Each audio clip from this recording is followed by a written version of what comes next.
안녕하세요. 오늘은 아주 작고 사소해 보이지만 사실은 우리 디지털 세계의 최전선을 지키는 소프트웨어 패치에 대해 이야기해 볼까 합니다.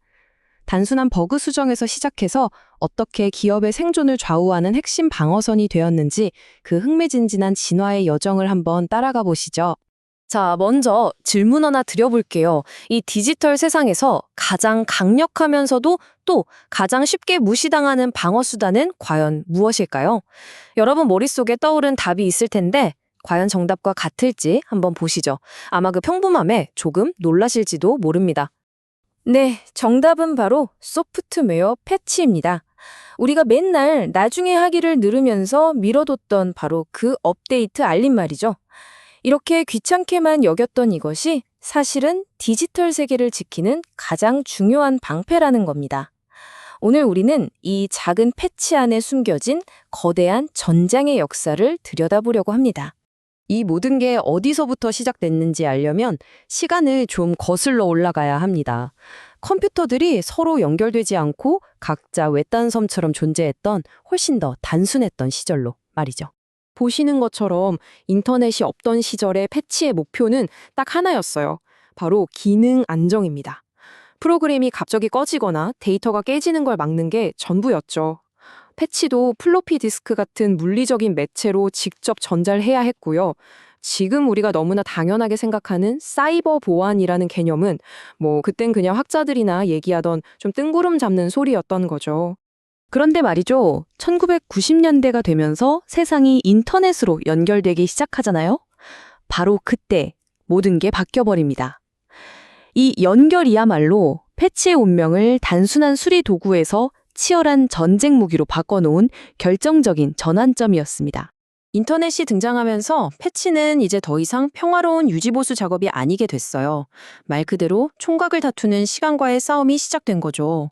이 새로운 전쟁의 규칙을 이해하려면 익스플로이트 간극이라는 개념을 알아야 합니다. 이게 뭐냐면요. 어떤 소프트웨어의 구멍, 즉 취약점이 딱 발견된 그 순간부터 공격자들이 이걸 이용해서 실제로 공격을 시작하기까지 정말 짧은 시간이 있거든요. 바로 그 시간의 틈을 말하는 겁니다. 방어하는 입장에서는 어떻게든 막아야 하는 골든타임이고 공격자 입장에서는 절호의 찬스인 셈이죠. 인터넷 때문에 취약점 정보가 전 세계로 퍼지는데 이제 몇 초도 안 걸리게 된 거예요. 그러니까 공격자들은 그야말로 날개를 단 셈이죠. 이제 패치라는 건 그냥 느긋하게 할 수 있는 일이 아니라 정말 시간과의 목숨을 건 싸움이 되어버린 겁니다. 이렇게 혼란스러워지니까 업계에서도 가만히 있을 순 없었겠죠. 그래서 나름의 해결책, 일종의 규칙을 내놓습니다. 그런데 이게 생각지도 못한 부작용을 낳게 돼요. 그게 바로 패치 화요일입니다. 마이크로소프트가 2003년부터 시작한 건데요. 매달 딱 정해진 날짜, 그러니까 두 번째 화요일에만 보안 업데이트를 쫙 배포하는 거예요. IT 관리자들 입장에서는 언제 패치가 나올지 아니까 계획을 세우기 정말 편했겠죠? 아주 합리적인 전략이었습니다. 처음에는요. 그런데 말이죠. 한번 생각해 보세요. 방어하는 쪽의 움직임이 이렇게 예측 가능해지면 공격하는 쪽은 어떨까요? 맞습니다. 오히려 공격자들한테 자, 이제 공격 준비하세요 하고 친절하게 시간표를 알려주는 꼴이 된 거죠. 그리고 그 결과가 바로 이겁니다. 익스플로잇 수요일. 공격자들이 아주 영리했어요. 화요일에 패치가 딱 나오면 그걸 바로 다운받아서 분석하는 거예요. 아, 이런 구멍을 막았구나. 그럼 바로 그 다음 날 아직 업데이트를 안 한 컴퓨터들을 골라서 정확하게 공격하는 거죠. 방어하려고 만든 규칙이 오히려 공격의 완벽한 가이드라인이 되어버린 셈입니다. 자, 이제 시간을 훌쩍 뛰어넘어서 지금 오늘날의 이야기로 와보겠습니다. 이제는요, 과거랑은 정말 비교도 안 될 정도로 복잡하고 또 위험한 세상이 됐습니다. 옛날에는요, 그냥 컴퓨터 OS 하나만 잘 지키면 됐어요. 말하자면 대문 하나만 튼튼하게 잠그면 되는 거였죠. 근데 지금은 어떻습니까? 클라우드, 온갖 사물 인터넷 기기들, 수많은 컨테이너. 이건 대문은 물론이고 창문, 환풍구, 심지어는 개구멍까지. 지켜야 할 문이 수백, 수천 개로 늘어난 거나 마찬가지예요. 이 공격 표면이라는 게 어마어마하게 넓어진 거죠. 이 표를 보시면 그 변화가 한눈에 들어오실 거예요. 목표는 시스템 안정성에서 공격당할 면적 자체를 줄이는 걸로, 전달 방식은 수동에서 자동화로, 빈도는 분기별에서 거의 실시간으로 바뀌었습니다. 그리고 가장 중요한 변화는 맨 아래에 있어요. 예전엔 그냥 IT팀의 업무 목록 중 하나였다면 이제는 이사회에 직접 보고해야 하는, 회사의 존폐를 결정할 수도 있는 핵심 리스크가 된 겁니다. 그럼 이걸 실패하면 어떻게 될까요? 그 대가는 정말 상상을 초월합니다. 혹시 에퀴팩스 사태 기억나세요?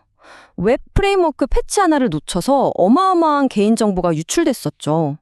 전 세계를 공포에 떨게 했던 워너크라이 랜섬웨어. 이것도 마찬가지였습니다.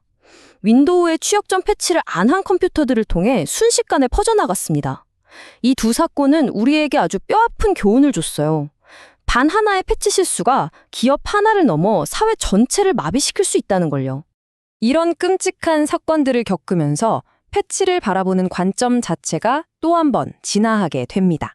이제는 가끔 점검하는 수준이 아니라 항상 켜져 있는 방어 상태를 유지해야 한다는 거죠.